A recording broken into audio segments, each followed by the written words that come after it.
And the one thing I try to explain to them is, and parents, you may not like to hear this, but if your child does not have respect for authority figures, that is a reflection on you, because that means your own kids don't respect you. That's it, because that's what it starts in the home. I don't care what you say.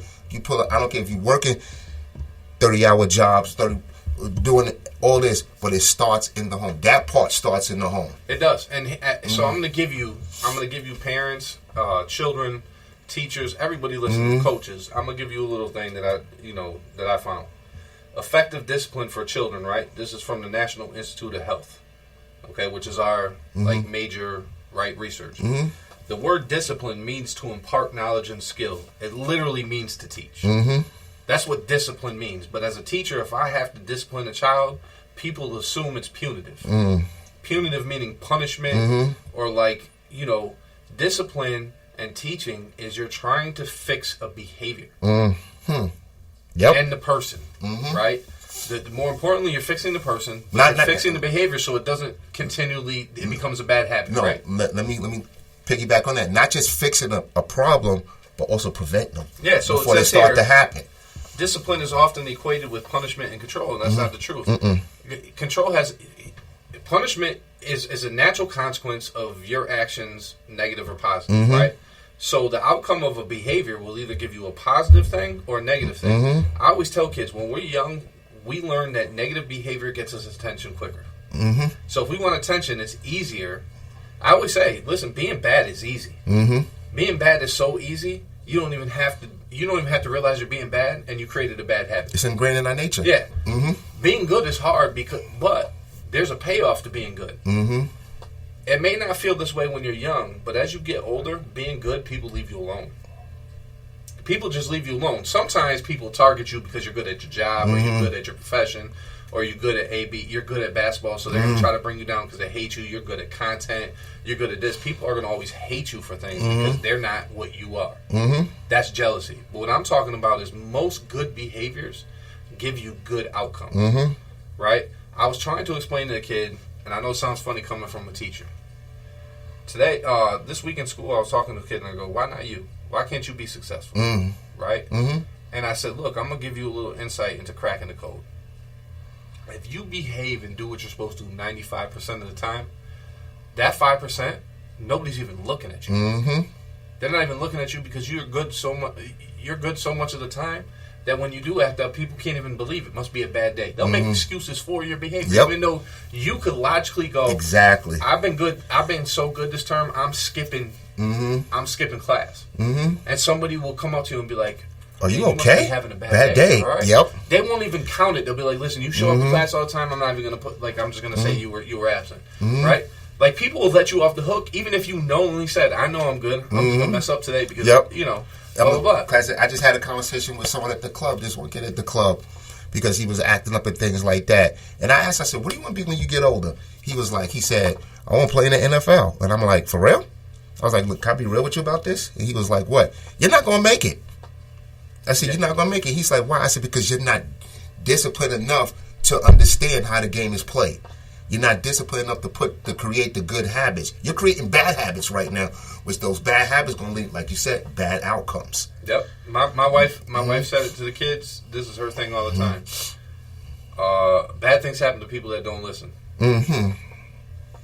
So I was busy explaining to him, and I asked him, I said, "Well, who you want to play your college ball with and everything?" And he named somebody that's real prominent nowadays, and that's a whole nother podcast and stuff. I was like, "Dude, at the rate you're going right now, he's not even going to consider you." I said, "Because right now, you're developing the habits of being a problem, and nobody wants to deal with a problem." And it starts in the home. Yep. And a lot of times you have parents sometimes that they want to be more friends with their kids. They said, "No, you are their parent first. How they leave your house or how they're going to succeed in the world is directly related to how you discipline your kids in the house." And this is something I want to speak on right now. It just came to me, like divine intervention. Right? A lot of time, parents that want to be friends with their kids don't actually have friends because they have unhealthy habits in them. That have created an environment where they're not hanging around with people that are going to benefit them and benefit their growth. They're either the same version of who they are, because we all flock together, right? Like, Birds of a feather. Right? Mm-hmm. Right? You know, you don't see a millionaire hanging out with broke people. Mm-hmm. Right? If you're the smartest person in your group, you're doing it wrong. Well, yep, it's time to get in the group. If you're the best basketball player and you're playing with people that suck, you're not going to gain any knowledge from that, right? So the idea is that a lot of these parents don't have anybody to talk to. So when their baby daddy or baby mom is acting up, they're talking to their kids. You know, your mom's stupid, your dad's stupid, right? But you're instilling in them all these negative things, these negative behaviors of talking bad about people, right? Versus ownership. And so I'll give you this, and I don't know if you have this. To be effective, discipline needs the following. Okay? It needs to be given by an adult with an effective bond to the child. I can't get out of my car after seeing a kid hit another kid and start yelling at both and say, you listen to me, because they don't know me. They'll be like, screw you. Who are you? Yeah. Right? Has to be a level of respect there. They have to gain your trust and respect. Here's something that as you get older as a parent, you realize. The maturity level, right? Consistent. Discipline has to be consistent. It can't be all over the place, right? Close to the behavior needing change. So you can't discipline a child and talk about the 40 other things that are wrong with them if you just want to change one thing. It has to be consistent. The message has to be consistent with that one thing. Stop over talking. That's one of my issues, as you can hear on the podcast. Okay, perceived as fair by the child. So the child the discipline doesn't need to be unfair, right? So if I discipline my son, I should discipline my daughter similar. Yeah. It doesn't have to be exact, but similar in nature. So if I hold my son accountable for something, I have to both hold it, right? Yep. I always like to say that in the classroom. I always like to say, it's equal opportunity, man. Everybody gets it, right? You're late to my class and they call a hallway sweep, I'm not letting you in. Just like I didn't let the last 4 kids in. Should have been here on time. And some coaches will tell you and teachers will say, if you ain't early, you ain't on time. Yep. Right? Especially when you right next door in class, why had to take you 5 minutes walking around the hallway? Your priorities are not in order, right? Developmentally and temperamentally appropriate. If my 3-year-old, right, is running in the room and I start beating my 3-year-old, that's not developmentally and temperamentally appropriate for that. Yeah, for that 3-year-old. For that discipline, because that's just. That 3-year-old that's abuse. Does not know. They don't know. Yeah, exactly. It's not that they don't want to know. They just don't know. Nothing you teach them is unless it's like don't do that again. You hurt yourself. It goes back to what this pastor said a while ago.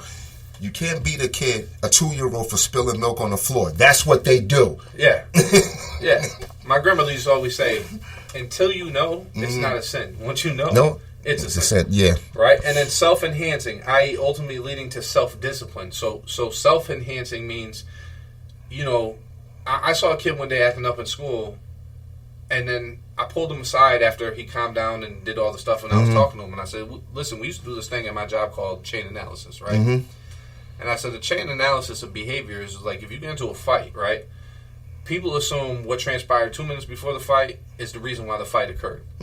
But the chain analysis is really, what was the last 24 hours for you like? And a lot of times when you get to that chain analysis, you realize that child was up until 3 in the morning because the parents were fighting and one of the parents left, right? So they didn't get any sleep. When you don't get any sleep, every little thing is going to bother you tenfold compared to what it normally does because you don't have the mental capacity at that point in time, right? And so maybe somebody that always annoys you, but you ignore it. This time, that annoying person, you couldn't ignore him anymore, so you said something. So was it the kid? Because you deal with that every day. It wasn't the kid, it was you. It was your lack of understanding of your body. You had this negative thing happen here, it impacted you, and then everybody else felt that wrath of your tiredness. So in the future, right, we can't control our parents, but in the future, we can control the conversations we have with people. So if your teachers knew you were exhausted, right? We might have been able to help you. Put your head down today. Don't worry about it. Yep. Right? Maybe you failed the test because you were tired and that happened, but you were embarrassed to tell anybody about it, right? So now you failed the test. Now you have an F. You're pissed off at that. And the next person that pisses you off, you take it down on them. Yep. Right? Those things can be avoided if you know who you are. Exactly. The kid sat there and was like, I didn't even think about it like that. Yeah, because I wouldn't have thought about it like that at 13, 14 either unless somebody pointed it out to me, right? I was just lucky enough to have people in my life point out. So those are the things that we have to start understanding, right? I have another list too. Go ahead. Okay. This list consists of, on the other hand, children who have been given firm but loving guidance will benefit from the traits and abilities like the following. Basically, if you discipline your kids, this is the benefit that comes from them. And when I first saw this list, I'm like, who doesn't want their kid to be this? All right, go ahead. All right? They are more responsible and enjoy being good and helping others at home, at school, and in the world at large. Who doesn't want their kid to be that way? They are more self-confident. They know their opinions and feelings will be heard and that their parents love them even when they make mistakes. One thing I always stress with my son and my daughter, I'm not expecting you to be perfect every day. We all make mistakes from time to time. You know what I'm saying? That happens. But when we repeatedly make the mistakes, that's when we have to address it. Yeah. We got to learn from our mistakes. Exactly. They are pleasant to be around and more likely to have easier time making friends. They have more self-control, and this is what every parent wants for their kid. As much as we sit here and say, I'm going to always have your back, I love you, we want our kids to be self-sufficient. Yes. They know that they are accountable for their mistakes or misbehavior and more likely to make good choices because they want to, not because of fear of punishment.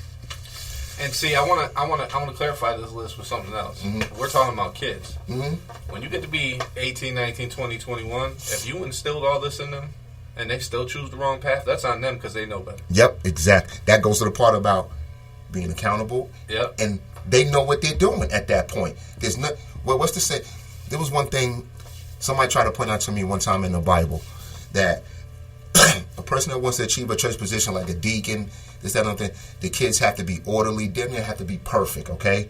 But I'm like, but when they become adults, I'm not responsible for the choices that my kids have made. I'm responsible for instilling in him how to make right choices and discipline them and guide them along the way. But what they do with that afterwards, that's why you see all this time when you see kids getting locked up. What's the first thing that the parents say out of their mouth? He was such a good kid, because that parent knows that they taught them better. Yeah, they knew better. Yes. And so now that's hurtful because you tried. Mm-hmm. Like, I know when I used to get in trouble, my brother got in trouble, I know that would embarrass my parents because they did the best they could. Mm-hmm. That I'm sure if they look back and reflect, just like every parent, you know, you might have done things a little bit differently at time to time, but when you do the best you can. Yep. And I'm talking about providing an emotional support, loving household, but disciplined household. Yep. You can't do more than that, but that's why I say it takes a village, because sometimes you could be the best parent at home, but you are now handing that child off to the world when they leave. But and also, right, and the world can mess up, you know. But it also takes too that discipline in the home to even how to accept the village's assistance in raising your kid, or even for that kid to accept that assistance when it comes with. One of my former players said to me the other day, and it was like, and this really hit home with me. And everything, I'm cutting his hair and everything. And he goes to me, he said, Coach, I don't like this particular coach, I don't like that particular coach. And we didn't really go into detail as far as why, but he said, but I respect you and my dad. You're the only two that I will allow, because I said, not because your pops instilled on you how to have respect for authoritative figures and everything like that. Now, being he doesn't like particular coaches, he's not going to disrespect them. Yeah, and he can process it in his mind and say, I just don't like that, and he could probably tell you exactly why that coach is ineffective to him. And he's like, but one thing I won't do, he said I won't disrespect them. I was like, because your pops instilled that in you, just like I instilled that in my kid. I used to tell my son all the time with my daughter, I don't care how right you think you are, but the second you disrespect somebody in authority, can't nobody help you get out of the situation on what you're in. Oh, I told the kids this the other day. I think I shared this with you. I said, listen, you know what's crazy about middle school and high school? Every piece of advice is free. Once you graduate high school and you turn 18, you got to pay for all of it. Think about that for a second. You got to pay for all of it. So all the shit that you missed while you were being disrespectful and not listening, when you turn 18, you got to pay for it all, including therapy, including guidance, including learning. All of it becomes expensive because now you don't get it for free because you were supposed to. Or I learned that the hard way. Or when you get locked up. Yep. Now check this out. You're paying for it. I want to let everybody know this comes from the National Institute of Health, National Library of Medicine, right? And it's effective discipline for children. And one of the things it says here that caught my attention when we were reading is parenting is the task of raising children and providing them with the necessary material and emotional care to further develop their physical, emotional, cognitive, and social development. Next line says this: disciplining children is one of the most important yet difficult responsibilities of parenting, and there are no shortcuts.